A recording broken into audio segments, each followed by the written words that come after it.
Morgan Stanley menurunkan peringkat ekuitas bursa saham Indonesia menjadi underweight. Ini berita sangat buruk bagi sektor ekonomi. Artinya kinerja atau potensi keuntungan saham Indonesia ke depannya memburuk di bawah saham-saham negara lain. Salah satu alasannya, janji kampanye presiden terpilih untuk menyediakan makan sehat bagi pelajar dapat menimbulkan beban fiskal yang besar kalau bergantung dengan hutang pembiayaannya. Sementara prospek pendapatan Indonesia memburuk. Itu menurut Morgan Stanley. Morgan Stanley menyoroti kondisi moneter dan fiskal Indonesia yang terus melemah, yang sudah masuk tahap berbahaya bagi perekonomian Indonesia ke depan.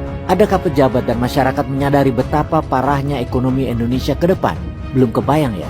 Fakta, semua strata ekonomi masyarakat Indonesia mengalami penurunan penghasilan, terutama kelas menengah ke bawah. Penghasilan yang turun ditambah pada saat yang sama ketersediaan lapangan kerjanya sedikit, terutama oleh kelompok menengah ke bawah. Di tengah situasi yang sedang memburuk, terdengar kabar pemerintah akan meningkatkan rasio utang pemerintah terhadap PDB dari 39% saat ini menjadi 50% dalam 5 tahun ke depan. Artinya ketentuan atau undang-undang yang membatasi defisit APBN sebesar maksimal 3% dari PDB akan dinaikkan.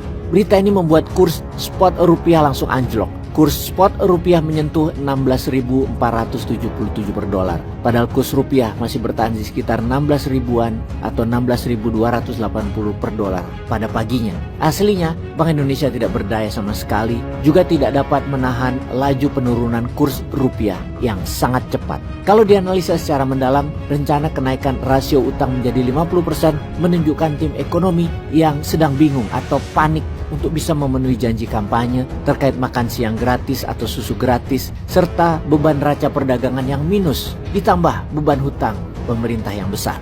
Mengatasi permasalahan tersebut dengan meningkatkan defisit APBN dan menaikkan rasio utang menjadi 50% malah menjadi bumerang.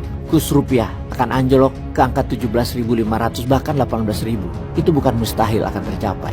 Mau bukti lagi bahwa ekonomi Indonesia dalam bahaya? Kita rangkum masalah dalam negeri. Inilah data-data ekonomi yang ada saat ini yang cukup memberikan kecemasan bagi berbagai pihak. Satu, pertumbuhan kredit itu menurun. Pertumbuhan kredit bulan Februari mencapai 11,28. Angka ini lebih rendah dibandingkan Januari yang tumbuh 11,83 year on year. Berdasarkan jenis penggunaan, mayoritas pembiayaan adalah untuk rumah tangga, mengalami kemunduran. Untuk kredit multiguna, yakni 39,3% menjadi 37,7%. 2% itu gede sekali. Pada kredit kendaraan bermotor juga lebih rendah. Begitu pula pada kredit peralatan rumah tangga yang menurun menjadi 12% dari sebelumnya 12,9%. 2. Suku bunga acuan tinggi. Suku bunga yang tinggi ini berdampak pada kredit yang berpotensi akan semakin mahal. Jika bunga kredit terus merangkak naik, maka masyarakat cenderung tidak mau untuk mengambil kredit baik secara perorangan maupun perusahaan untuk ekspansi bisnis. Alhasil, pertumbuhan ekonomi dapat terganggu. 3. Harga pangan tinggi. Harga beras di dalam negeri terpantau terus melonjak hingga berulang kali pecahkan rekor. Harga beras premium sempat menembus 16.500 per kilo dengan beras medium sekitar 14.500 per kilonya. Harga beras memang terus mengalami kenaikan sejak Agustus 2022. 4. Rasio NPF naik. Rasio pembiayaan bermasalah atau non-performing finance, industri multifinance, merangkak naik pada tahun ini. Hal ini diikuti pula dengan melambatnya pertumbuhan pembiayaan. Kemudian diikuti oleh melambatnya pertumbuhan piutang di industri multifinance, utamanya sektor otomotif. Selain menurunnya daya beli, perusahaan pembiayaan juga tengah berhadapan dengan kondisi sulit mencari debitur yang berkualitas. Selain permasalahan dalam negeri, kita harus melihat ada 6 tantangan besar yang harus dihadapi dunia ke depan, seperti suku bunga tinggi, perang dagang negara besar, volatilitas harga komoditas, ketegangan geopolitik, mulai menuanya populasi dunia, hingga buruknya dampak perubahan iklim.